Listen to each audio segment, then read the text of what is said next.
Hello, everyone, and welcome to episode 42 of the ArtaCast. I'm more wise now because always I said the 42nd and some. I just can say episode 42. That makes much more sense.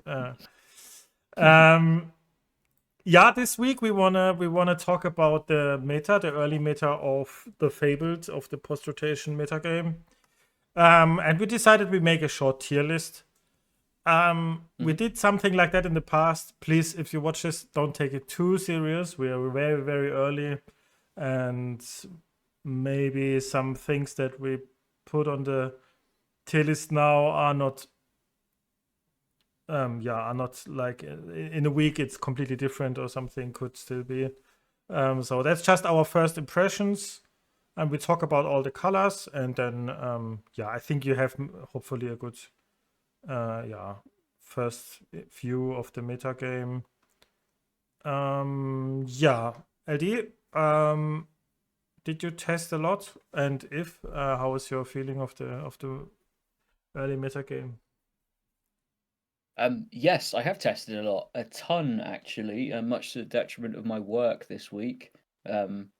Today, the day of recording, was a bit touch and go because I had a lot of work to deliver that I hadn't done because I've just been testing decks all day and all week. But we got it done in the end, which is good. Feelings on the metagame are, it's really complicated. I'm not entirely sure how to feel because I go through the same process each time of trying to work out like what I think is playable, what the sort of basic rules of the format are, like what is it you're going to need to be able to beat, what are all of the various scenarios your deck needs to be tuned to beat. Um, and I've kind of reached basic conclusions on all those things now, and I've entered the phase where you start looking for answers to what you already learned.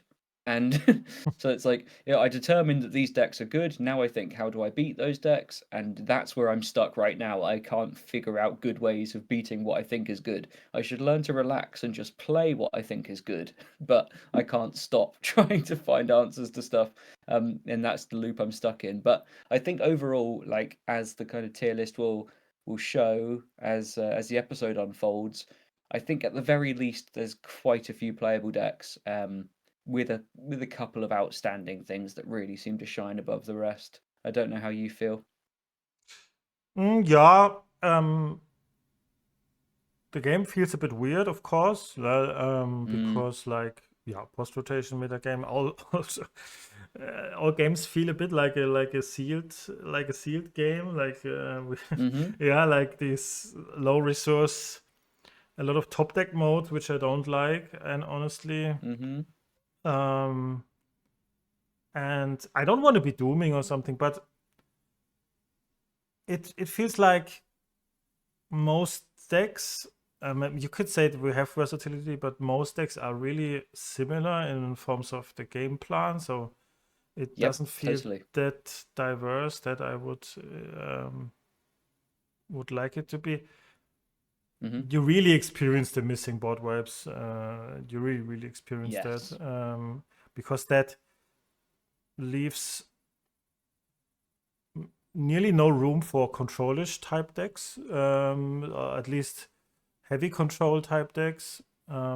We will talk about later if some of these we consider as a control deck. I would say none of the high performing decks are really control archetypes, I would say. Nope.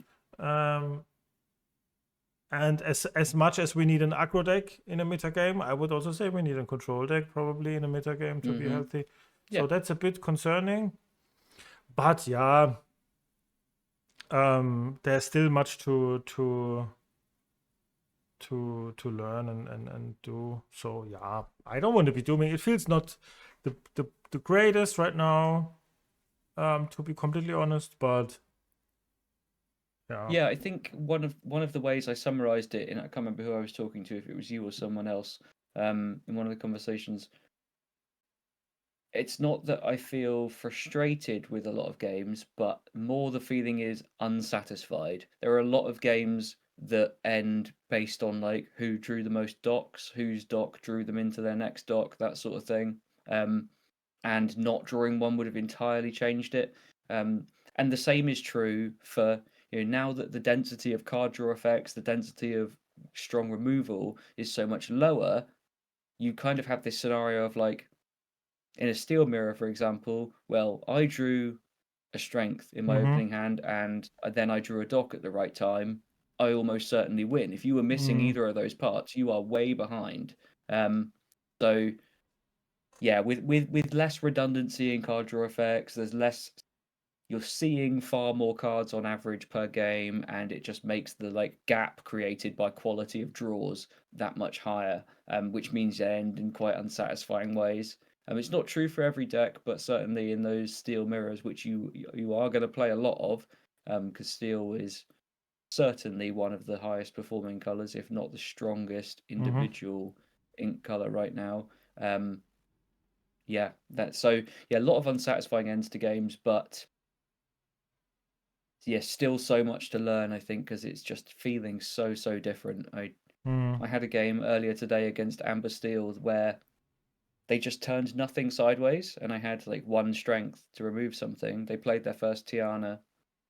I strengthed it. They just continued waiting. They played 2 docks in a row. They had like a 7 wide board, and then slammed a Pluto on the turn that they quested with Tiana. Quested from 0 to 13. And had like 3 exerted Nalas. I was like, okay, like you win, and that's the game plan. Like that, like now you actually can do that with these aggro decks. You don't, because there's no ticking clock of a sweeper coming. You don't have to like chip away and start questing with your stuff early. You actually can build a board that like quests to 15 and says, all right, I deployed more bodies than you in the first 5 turns. You can't hit all of them, come at me. And yeah, very valid strategy. I'd say we need a good board wipe pretty fast to stop that sort of thing happening. But yeah, it's certainly a thing you can do now. Yeah, in my test games on Voldemort, I also have I also have the feeling like nobody understands how to play aggro sometimes, and that leaves, of course, a gap for skill ceiling, and that I'm happy about. I have the most insane win rate I ever had, probably. That's insane. So I think there's still, because people complain about the skill is hard to, but I think there's it's just maybe I was lucky also, that can also be like, but it feels like at the moment it's also a lot of possibilities to outplay, but these swingy board games, board states are still there, and like strength is a strength. I said when it got released, nobody agreed with me, and still won't probably, but I think that's a messed up card. It's that's the if you have strength, you could say, okay, that's one of the last removal we have, but you can't give that to one color and to no other color. That's exactly. the problem. If any color had that, then it would be fine. But if only steel gets it, then it's a problem, because that's the most games are decided by this card right now, I would say. And yeah, between strength and dock, you have like you have an incredibly compelling reason to make your in a environment with way less removal and card draw. You're massively incentivized to play steel because it has like very strong removal and very strong aggressive card draw. The other options for both of those are now in purple. So I don't know. We're in danger of giving too much away. So yeah, okay, yeah, let's get into the color pairs. Let's start with it. I think some of the colors are probably, we do not need much to talk about because it didn't show up yet. I would say blue yellow. Did you see anything exciting about blue yellow yet? Yeah, there's a blue yellow princess aggro deck floating around, which is actually quite strong. Yeah, but it's like Tiana pile probably. It's a Tiana pile. It's like C pushing B. It's a viable deck if you're into your princesses. But the biggest mark against it is like, why would you not play Amber Steel aggro? It's better. That's what I would say too. I put it in C now for now, I would say. Yeah, it's a totally viable deck actually. Like if you've always wanted to make like princesses work, it's time probably now. better than it's ever been. And now's the time to go for it. in the right conditions, it will occasionally look better than amber steel. But in general, You can do turn yeah, two, what you're missing is your card draw. Basically, you turn have to two. use some slightly janky things to keep up on card advantage. Yeah, that's true. You can do turn two Aurora shift. That's cool. Yeah, you can. But yeah, I don't know if that's good enough. Purple yellow. I don't know. Didn't see It any. suffers the same sort of problem as as blue yellow, which is that it's a viable aggro deck. It absolutely stinks on the draw. You have like nothing to claw your way back. It's still probably has like the most explosive lore gain of any color pair, but again, compare it to the versatility and resilience of like an aggro deck like Amber Steel, and it's way lower. So And I think yeah, it really suffers from 8 of the cantrip one drops got yes, by the way. absolutely. Yeah, They that's were a huge important. difference to the Yeah. game. In general, that's a huge difference to the game. Is Yeah. every purple deck is seeing far fewer cards because its one drops aren't cantripping, and purple players are once again having to learn that sometimes you do just ink your one drop and pass when you're not under pressure and don't need it. You actually need that resource. It really matters. And on that, actually, while we're talking about purple yellow, the other deck that was kind of fringe playable before was Monstro combo that I thought Oof, could but be that something because it survives rotation. It does not have the card draw to continue to exist. You actually can't contest the board and ink up to 8 in these colors. You can't draw enough cards to and the do it problem is too, without playing Finders Keepers. you have like purple in the meta that has a great Yes. monstro out, and then it's like Yeah. So yeah, pretty low on both of those decks. Yeah, and also red yellow. I didn't see any deck yet. Maybe there's Well, a it's just races, sing. isn't it? It's Racer. Oh, sorry. Race. Yeah. Yeah. No, Racer's better than these two, I think. Yeah, it is. Yeah. Yeah. Just about. Um, But falls down a bit for the reasons we discussed last week. yeah. It's I did in my brain I didn't combine this with Racer somehow. I still think it does the things that it wants to do. That's the thing, but it just misses something. That's yeah, that's sad. It's actually sad that it's not able to raise. Yeah. Actually, Yeah. Red Steel. I've seen some builds of Red Steel that actually look quite exciting. It's probably got to sit in B for me rather than C. I think that there are these Mushu type builds around which look quite strong at what they do. Again, a bit like racers, they suffer from if your opponent just doesn't turn their cards sideways, you have to find some very creative ways of finding good challenges, which are quite tough. Ruby in general is just a very unfortunate color right now. Its whole identity was the strength of its removal, and all of it just got taken away at once, and has left it with virtually no identity, as far as I can tell. It has some big stuff. Yeah, people are high on the six drop Goofy with Russian evasives like Maui, yeah, replacement, but it's not the same and it's not everything. Yeah, it's so hard to compare this with like Amber Steel or Purple Steel or something. That it's not. It has not the package, I would say, that it's so completely reliant on challenging, and then sometimes you have your characters that can challenge ready characters, and then you have a Queen of Hearts and you draw a card, and so. But it's like, yeah, it's not consistent enough, I would say. Other colors totally agree. Other colors can unconditionally draw cards.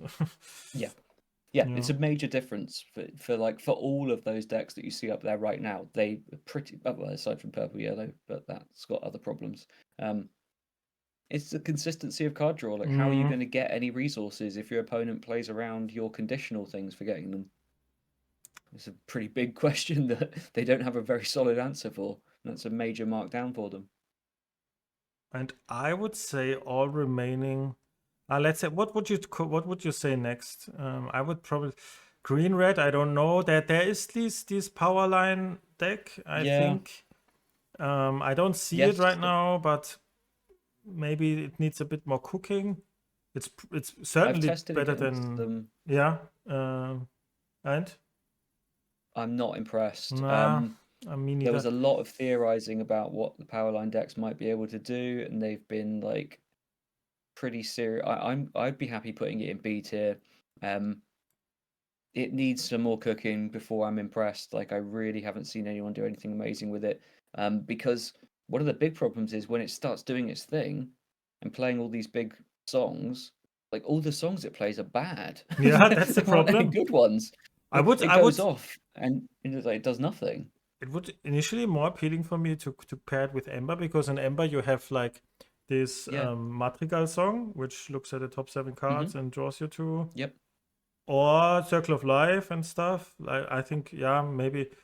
But it's these songs, then you get a Pirate's Life, and then you think, nice, and Yeah, I've seen people do it to me, like shift their power line, start going, find Pirate's Life and play it, and then like power line doesn't have evasive. He is not Shark. You just bash it for 4. Yeah. They go all out, and basically the payoff is I played a Pirate's Life for free.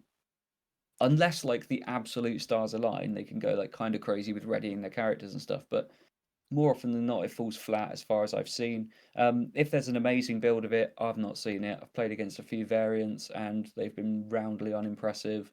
It's not something I'm particularly interested in. Probably the same with blue-red. It's pretty similar deck, I would say. Has a bit more, not even card draw, but a bit more like, I would say it's a bit better. Like you have these visions and stuff and ramping and outside of bringing things back with a Shark, how are you going plus cards in blue-red at the moment? That's the problem. That's the problem. But that's the same problem with green-red. I think. Exactly. Yeah. But I mean, so we have to class them in the same area. They're almost rendered completely unplayable by the fact that they just can't keep up in resources with some of these other decks. Like, what does if blue-red, if you play your Shark and then they remove it, like you lose the game now. There's no be prepared for you. There's nothing. You have to connect with your Shark, and sometimes you can to win a game. And sometimes you can even quest into a Shark because there's nothing threatening. What are they going to bring back? No brawl.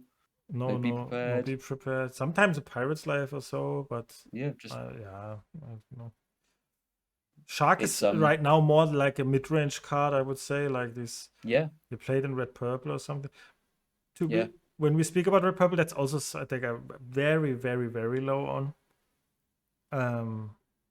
For me, but I would put it above what we've got here so far.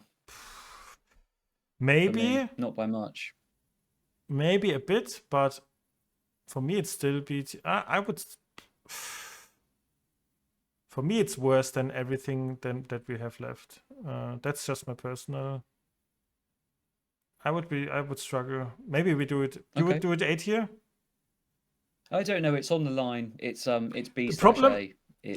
The problem about red purple is that for me is very, very a very, very relevant and basic problem that in the past you had some tools to survive, and if you reach the end game, you are in a good spot.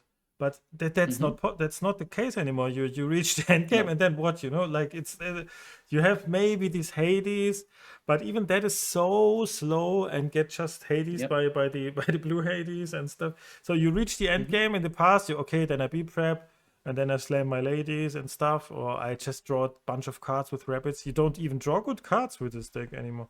So you have there's nearly no reason for me. The deck has no purpose. So what's its purpose? Exactly.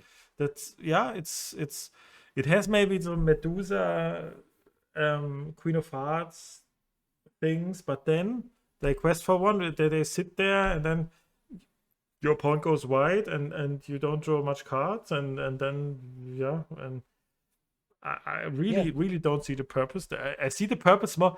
I'm more afraid of playing against blue yellow. I tell you, because yeah. like there I know, okay, I Well, have to they be can win careful. games on the play, right? Yeah, If you yeah, lose the dice roll to blue yellow, you yeah, can lose that game. yeah. It's pretty tough to lose a game to red purple at the moment. It's really hard. Yeah, it's really hard.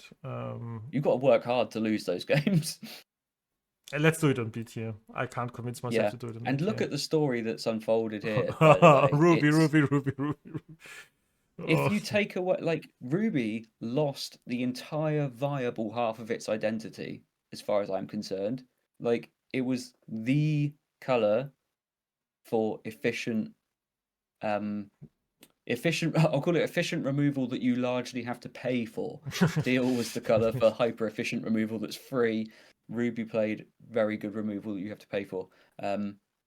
Extending right up to like good rush threats, good responsive rush cards like Maui. Um, it has been stripped of its identity roundly, and you are left with something that is just a shadow of its former self.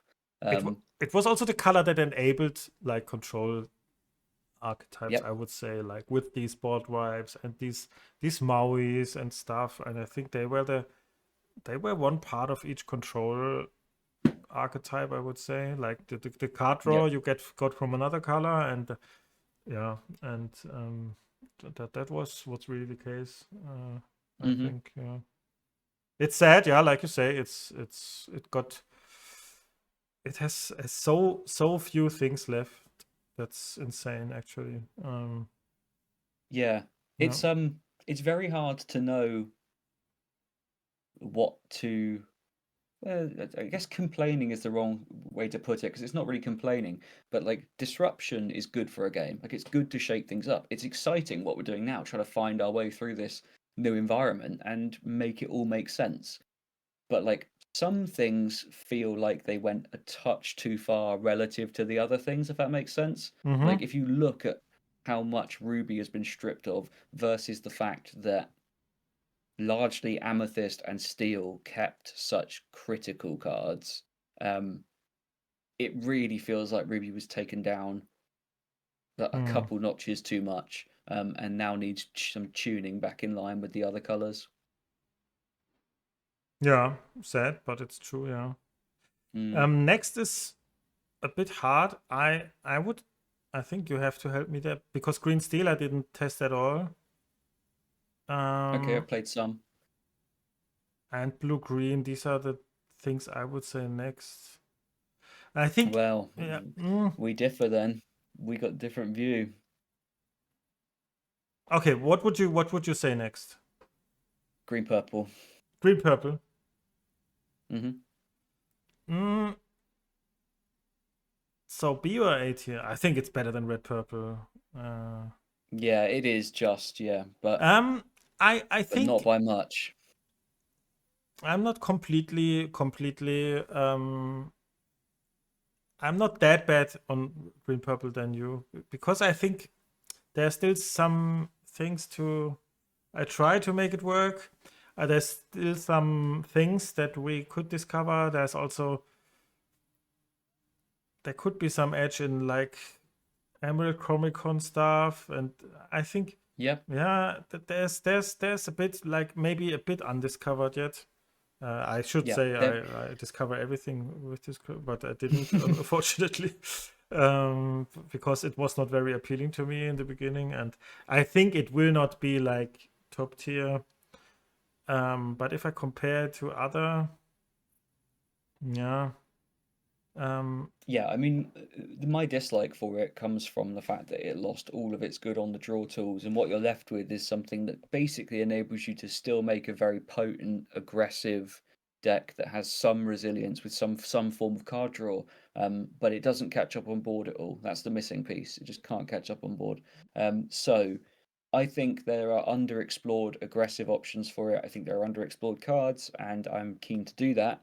But right now, if you're trying to port your previous playstyle of green purple into this format, mm, you'll quickly find a very, very big hole in the 3-drop slot. Lewis is not Fox. I'll say it again. It's not even close. No, not close. And not crap at all. they shouldn't be in the same conversation.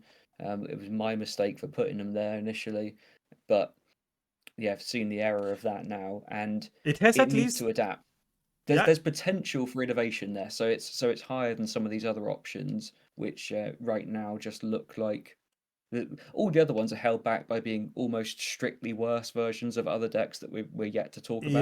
yeah, But there's potential for innovation with green purple. a bit, yes, because it has also like a good card draw with pull deliver and stuff, and it Yep. has the best Dumbo deck probably out there. Hmm. So you have access to really good card draw options in the, but that isn't all. That's the problem a bit.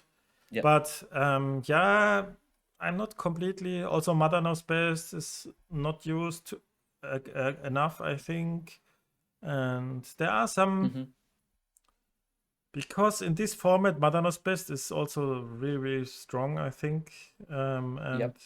yeah, I'm not completely down on it, but it's not very appealing. That's I totally agree with you. Yeah, to build it right now. So next it gets harder. I would personally go with green steel because I didn't see much green steel yet, but that's not a good. Yeah, I think it's fair to go with that, I think. Also lacks a bit in comparison to other steel options, I would say, with a bit more consistent card draw or Yep. just a bit more aggression. Because green is not a very aggressive color anymore. It has Murphy, but that's it basically. Yeah. And It's yeah. For me, it's in the same class as green purple, where there is definite room for innovation there, but it's still waiting to be found. Most of the builds I've seen are some variation on a max goof build, whether they're playing a shift one or something, and they tend to be built around trying to make some form of like light discard package work and get the most from that. And I really think that can be good. I think there's probably a build out there that's very viable, but as far as I've seen, there isn't one that's sort of public yet. It's still, something I was working on for a while and dropped for other ideas. But yeah, I've seen enough to feel like it can be a deck, but it's still a bit worse than the ones that we've got down there now.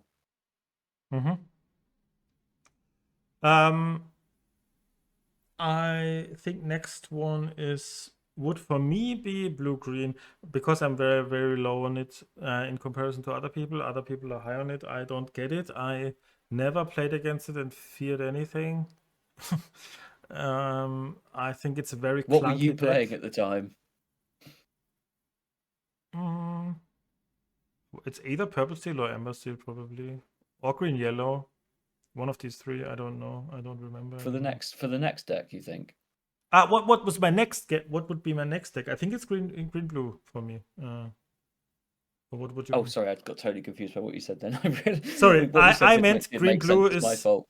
no Yep. problem. Green blue would be my next because I think it's not as good as some people say it is. That would be my. For me, it would be green yellow, but this is because I'm a little higher on green blue.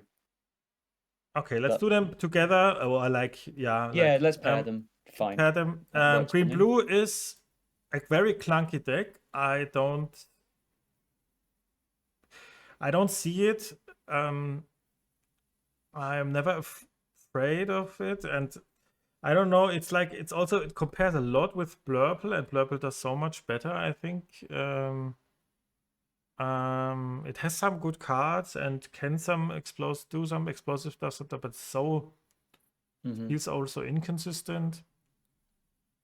Blue green believers will probably tell me crazy because I didn't test it. That I have to be fair. That I didn't. I can also only see it from my opponent's view. There's a massive amount of variety in the builds that people are testing at the moment of blue green, and I think I'm very confident that that there is at least one that's very, very good. Where they fall down is that they sort of look like they're threatening to be the only true control deck of the format by just ramping way ahead and then, playing Under the Sea, playing some things that can actually like clean up a board, but the they're actually very, very linear, right? Like most of the time, the games that they win or run away with, it's just they aggressively ramp to a Clarabelle, draw a bunch of stuff, and then bend you, and that's like, okay, GG, you got me. But it's actually not a very reactive deck. Not much of their stuff interacts at all. I mean, you But it have Basil remains a and good John deck, I think. Silver and Yeah, stuff, but exactly. it's You like, have reckless stuff and some bounce, and then you have Clarabelle and Bend, and I think that's enough to make a deck viable at the moment. But yeah. you will get a bit run over by aggro sometimes playing it, and that's fine. Every deck has a weakness, but yeah, it's you have to think very carefully if you're going to play blue green about like why would you not play Blurple instead? Yeah, I that think would be for what it's my. worth, I think there are some reasons to consider it, but um, yeah, it's a tough sell over Blurple at the moment. But I still believe in blue green as a deck, and I really think that there are enough eyes on it that a really Mm-hmm. good build will emerge. And green yellow for me, I'm higher than you. I know that, but Hmm. I think it's one. It's if you want to build a really, really hyper aggressive deck, for example, that's the colors to go. You have Hmm. you have Daisy, Merfolk, and the one cost lady. That means 12 one-drops that are able to quest for more than one. And Tiana, and that's so crazy sometimes. You will win games so easily. Sometimes I tested it a lot. Hmm. Um I don't get the win rates with than some other decks, to be fair. But it all is like dependent on um yeah, also the answers and stuff. You're the one that demands the answers, and if the opponent have everything, then you lose. And these are the games that feel not very satisfying, of course. Hmm. But I think it's the aggro deck if you like in comparison to Ember Steel. Ember Steel is probably it is the better deck, but it's like it can be very, very fast. It can be very fast, just. And you have like in comparison to Ember Steel, you have Ursula 2 for the Into the Unknown or for Under the Sea, and so you can protect your Tiana very good. And yeah, I think it's a good deck. I don't think, and I also think it's underexplored yet. I tested it with a lot of stuff. I will surely work on it still. It's very hard to go to just build it like how reactive do you want to be or how aggressive you want to be. That's very hard to find out with the deck, but Mm. it has cool lines. It's a cool deck, and I think it's like skill rewarding. And yeah, actually the deck building is for me very, very, very tricky with the deck, because it's Yeah. just you can play it, no you can say no no excuses, just full aggro, but then Hmm. you lose some percentages on the draw and stuff, and then so it's like it's hard to build. But I think the 2-cost tramp, for example, is a great card. I really like that card. Yeah. It's very good Really to good. catch up. And also the pack, I tell you, the pack, it's amazing. It's like you the for the listeners, the 3-cost that has 2/4 and draws you a card when you have 3 or more characters, they are so in trouble to deal with your other stuff, and you draw like multiple cards a game often. And so I think it's underexplored. I still like it, and I think it's an A tier for me. Yeah. Nice. Makes sense. Okay, Blue Steel I would say probably Yeah, next. that's my next one too. Yep. But it's just a question: is it S tier or is it A tier? I would say it's A tier, but Yeah, I I did. would put it at the top of A tier. Mm-hmm. So we're So agreed. That's good. it's the ally deck, you could say. Yes, Um, that's that's the build that's emerging as the sort of most popular one. I showed a version last week Mm-hmm. that I was playing around with, and since then it's moved on a little bit. Yeah, just like allies deck with Scar is Yeah.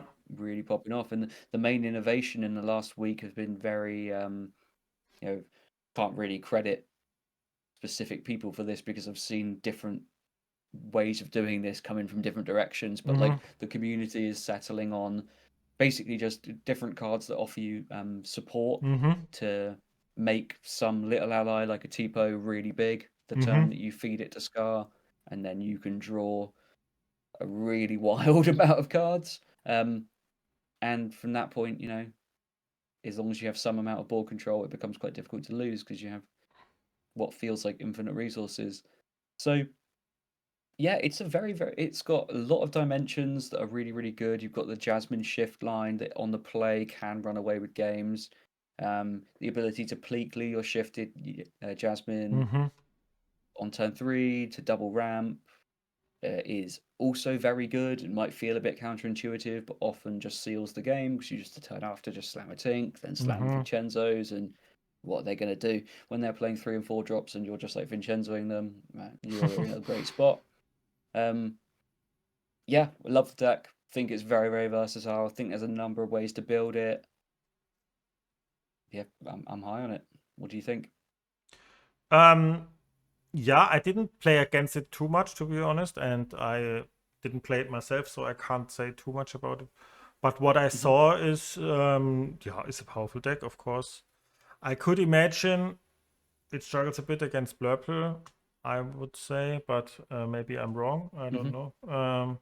Well, yeah, that's its worst matchup. Yeah. Yeah. But that's fair, I would say. Yeah. I think. Yeah. Yeah. Perfectly reasonable to struggle against that Yeah. deck. Yes, and then we have. I mean, it doesn't mean make a big. It's not very important how in which order we make them. I would say Blurple is the worst of these three, Really, I but think it's the best. you say it's the best. Okay, that's Yeah. interesting. Why do you think that? I think Blurple has a huge amount going for it to put it in contention for the best deck in the format. While everybody is kind of scrabbling around with no removal, or very little to no removal, Blurple has access to full set of Hades, full set of Elsa, full set of Bell, full set of Into the Unknown.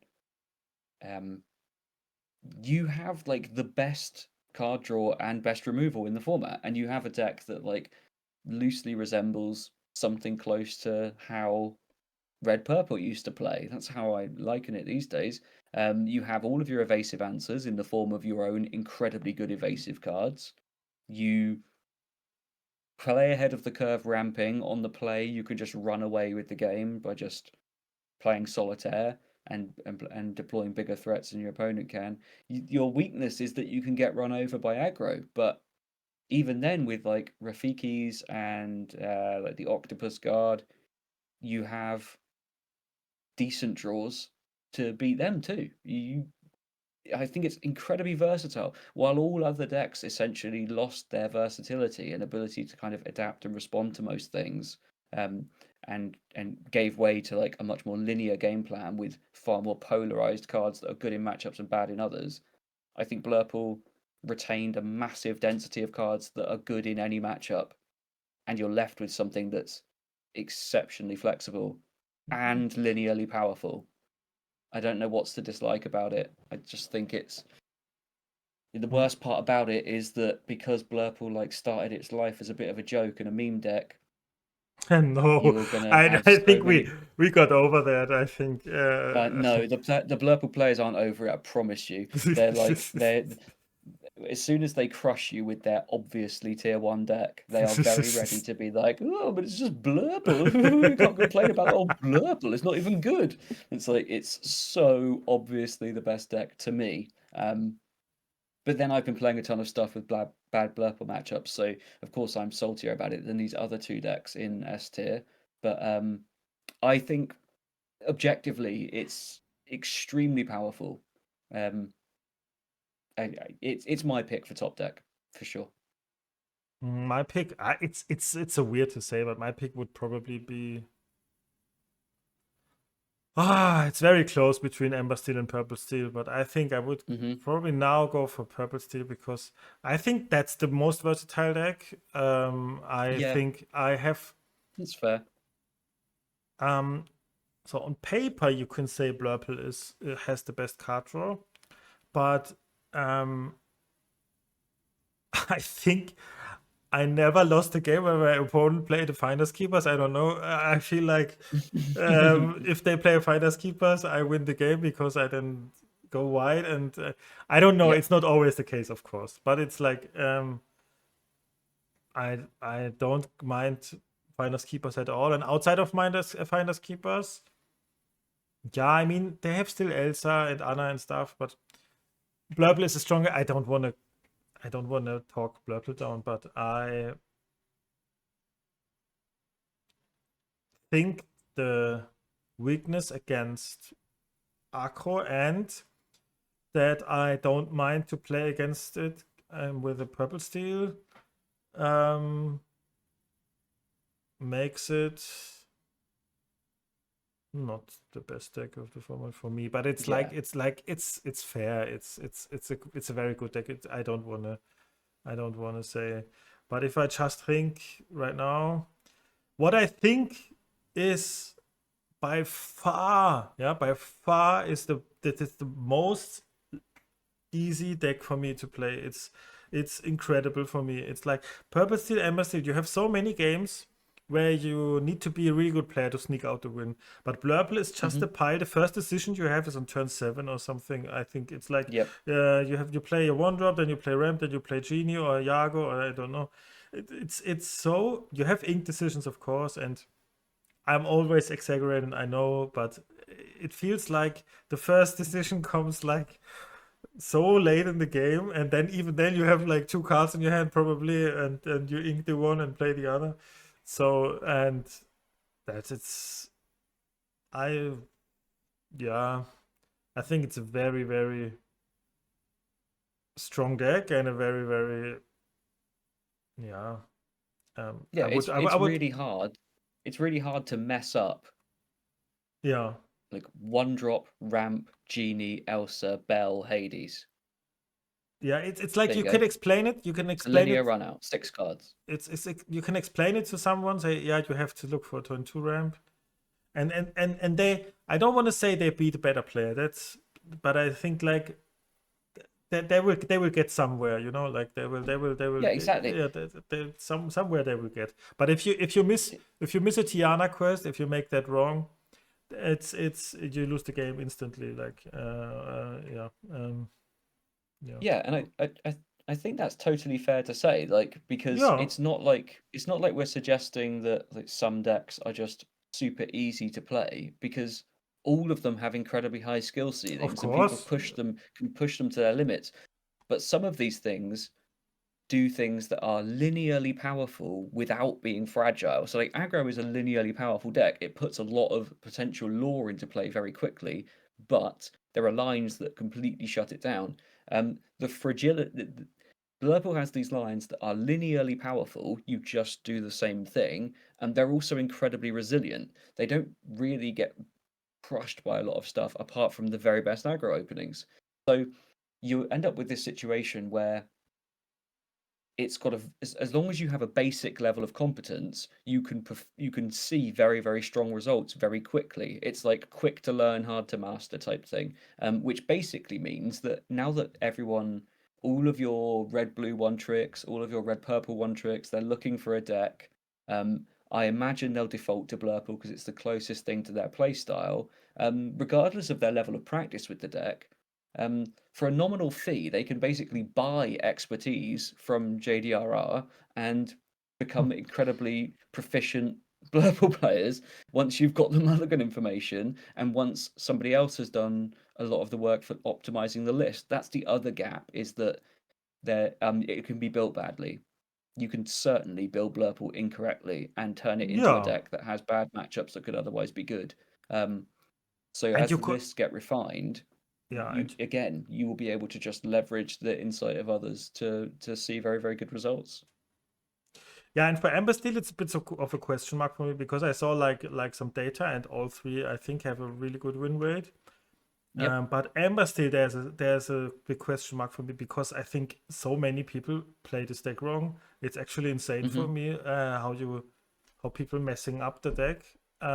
Yep. Questing too early and stuff, and I mean Yeah. that's something you instantly lose the game sometimes if you do one wrong quest decision, and then if you do that right, you win more games. So I Yeah. think there's some edge you can still get there, but maybe for the other decks too. I Yeah. think Well, purple steel is for me the new red purple for me. That's like this.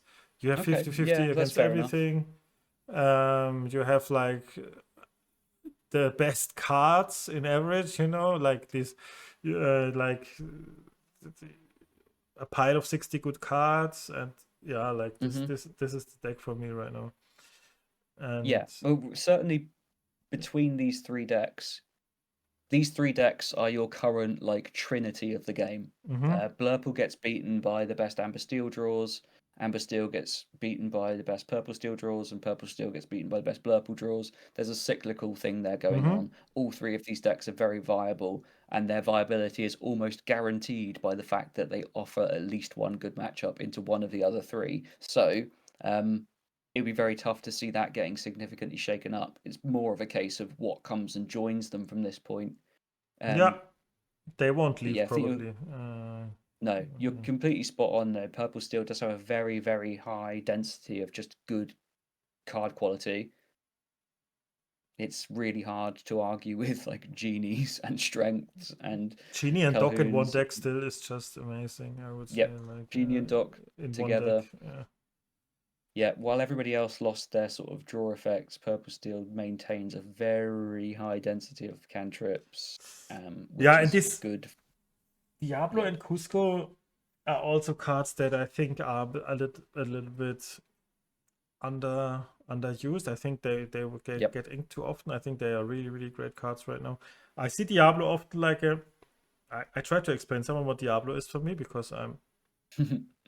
And Diablo is for me a one-cost spell that gains you one lore. You draw a card, and you give one opposing character reckless. You could say, Yep. and Yeah, it's a good way to think about it. Yeah. that's and that's and that's Diablo, and that's a good card. I would say you would play that card probably because like,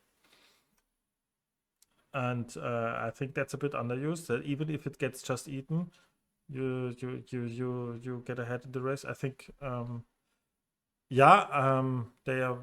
That I think it's for me personally. Yeah, no, I think both decks are very hard to play. Um, Yeah. yeah, that's. I think that's it. Yeah, I think all three of those decks are super viable. Yeah, Anything from A tier has the potential to like yeah. there's enough power and innovation space there that you can contest the top three.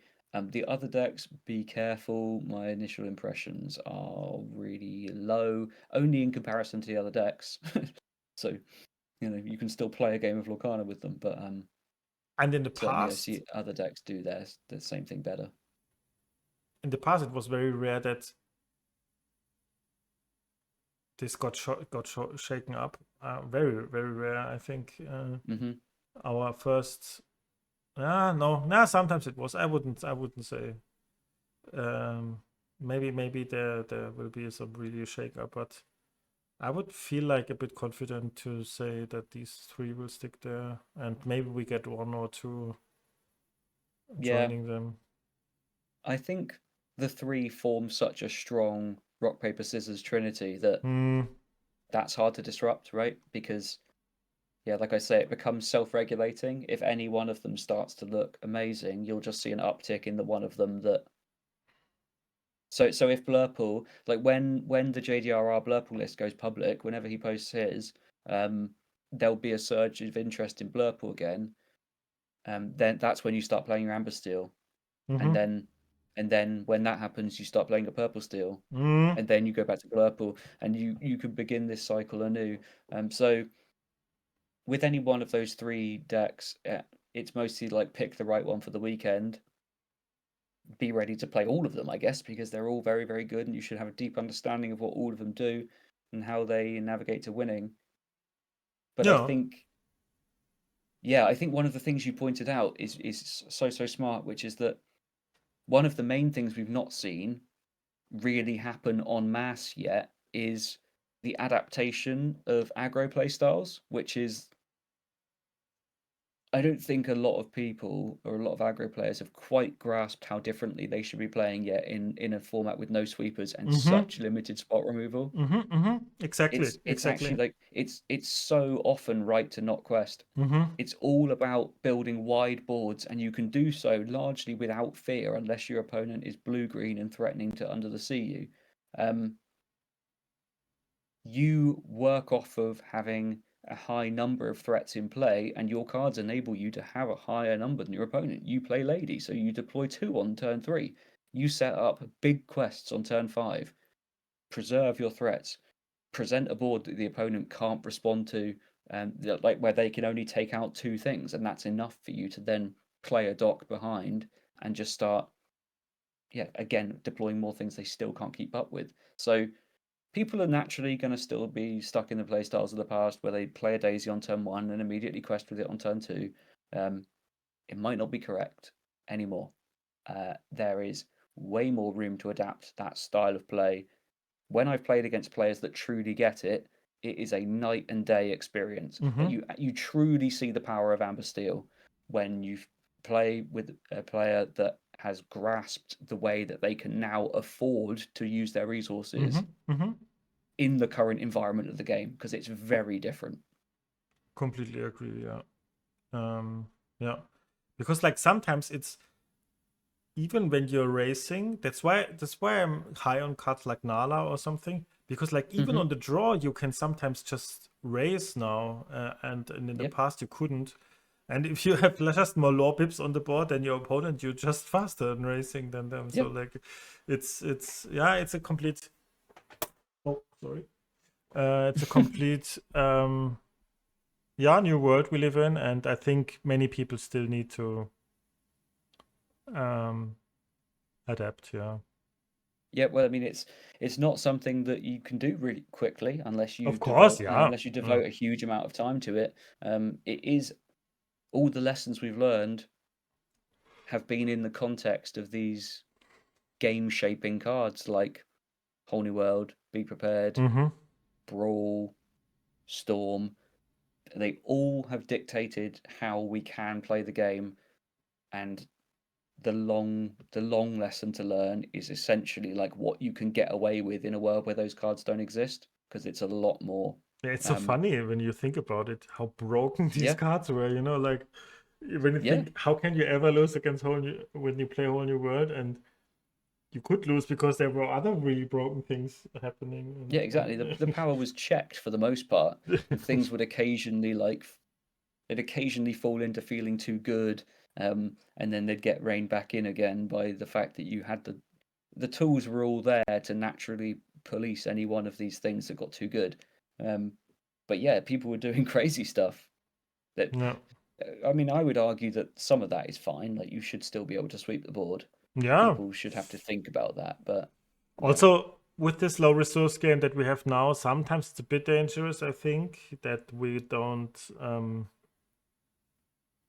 yeah, lose options. That's the problem I see Hmm. sometimes. I mean, if you have only one card in your hand, you don't have much options to do. Like Yeah. yeah, Yep. that's like obvious, but and that can be. But on the other hand, each decision makes then more impact, like what you ink and stuff, and each decision has more impact, but yeah, they are less. You could say, yeah, um, Yeah, the yeah, mulligan decisions and the inking decisions, yeah, I completely agree, have become so much more impactful because you just take away like the cantrip one drops, for example. Even if you just took away that and friends, and you yeah. massively reduce the number of cards people see every game. Mm-hmm. So like I would occasionally get quite reckless with what I was inking or whatever, and it's like, oh, I can ink a goat because like who cares? I'll draw another one. Mm-hmm. Not the case anymore. You Yeah. can't really, you don't get that deep into your deck with a lot of these things unless you start going crazy with Scar. Yeah, or you are playing Blurple. So it's no, that's not fair actually. Blurple doesn't even draw that many cards. It's just very, very efficient. Yeah, it's a tough little thing to work out. There's certainly a lot to get our head around, and I think it will take some time. Yeah. But the flashes of it I've seen, when you see someone that gets it, it feels different. There are edges to be there are edges to be gained right now by just understanding what you can get away with in this environment. Yeah, for sure. Yeah. Yeah, I think that sums it up pretty good, right? Just for you to know, we will probably make a short break because I will move to Japan next week and you will be on holiday next week, right? Yep. So if you hear this, probably the next episode will be like not a week later, maybe 1.5 week, or maybe 2 weeks later. We will see how we will make it work. Just for you to know. And yeah, but other than that, I hope you have all fun with Lorcana and are excited with the new metagame. By the time we come back, everyone will fully understand the new metagame and they can educate us. Yeah, that's good. Yeah, then we can just learn from other and don't have to learn ourselves. Yep, perfect. Nice. Okay, then thanks everyone for watching. And till next time. Yeah, and thank you. bye-bye. Bye-bye.